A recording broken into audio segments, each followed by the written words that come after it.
rakkoo baase biyya jaallatanii miti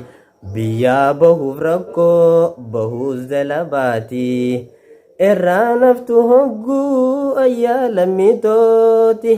hedduu garee deemnee wanta hanqaratti hamna baatiin karaa dheeraa kophee fixanitti hedduudha dhandhamtan rakkoo adda addaati beelaaf deebuu rakkoo dhibdee biyyan baati rabbiirra irkattan baatan biyya hormaa ellaan akkas garaa jabaatalmi namaa ellaan akkas garaa jabaatalmi namaa Allahu akbar. obboleeyyan kiyya warra diizaan keessa jiran sabni kan koolamin tantoo dhugaa rabbiin itikkaatti tan hidhamtee hin rakkatin hidhaasu diizaanitti dhayne laallee ija keenyaan himne sitti kutaa takka 500 irraa ol faaguuranitti achi bahan yeroo takka sanuu yoomi waggaadhatti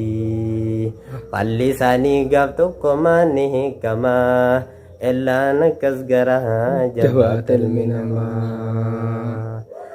achi bichaa miti hedduu manni hidhaasu keessa harri adiif jidda haddaa tariiqal karjibaa keessa lubbuu meeqaa dhabne itti meeqala kan gadaamessa nuti dhaqee badiin qaban tanaaf hundiinu rakkisa saree harree nun jedhanii waan fadhanii nu arrabsa saree harree nun jedhanii waan fadhanii nu arrabsa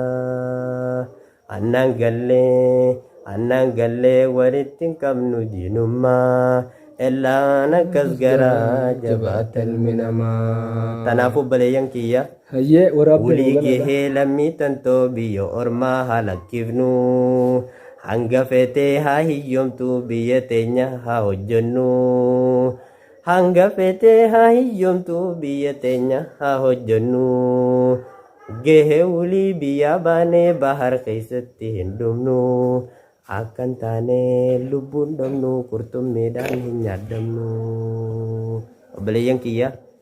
akka biyya tanaan baane gana nuu rabdamu rakkoon qabu inshallah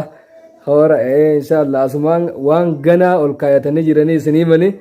gana gaa istuudiyoodhaan isiniif dhufuuf ta'a hangasittuu gaa asumaan du'aa'ii godhaa fi akkasi galtee akka nashiidaa tana nagiyaan isin bira geessu akka nagiyaan hin dhiifne ammaas bakkaan nuuf ga'e asumaan isa dhaammanna